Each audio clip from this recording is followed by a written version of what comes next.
দেশে বাড়তে পারে তাপমাত্রা, কিছুটা গরমের দাপট। শনিবার 11 এপ্রিল রাজধানী ঢাকায় দিনের তাপমাত্রা 1 থেকে 2 ডিগ্রি সেলসিয়াস পর্যন্ত বাড়তে পারে। সেই সঙ্গে আকাশ অস্থায়ীভাবে আংশিক মেঘলা থাকলেও আবহাওয়া শুষ্ক থাকতে পারে। ফলে ভ্যাপসা গরমের অনুভূতি আগের তুলনায় আরও বাড়তে পারে বলে জানিয়েছে আবহাওয়া অফিস।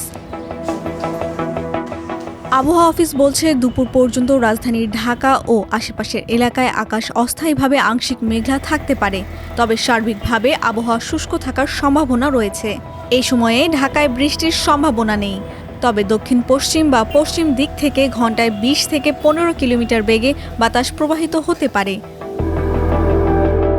অন্যদিকে গতকাল রাতে আবহাওয়া অধিদপ্তর থেকে প্রকাশিত সারা দেশের সম্ভাব্য পূর্বাভাসে বলা হয়েছে, আজ সন্ধ্যা 6টার মধ্যে রংপুর ও সিলেট বিভাগের 2-1 জায়গায় অস্থায়ীভাবে দমকা হাওয়া ও বিদ্যুৎ চমকানো সহ বৃষ্টি বা বজ্রবৃষ্টি হতে পারে।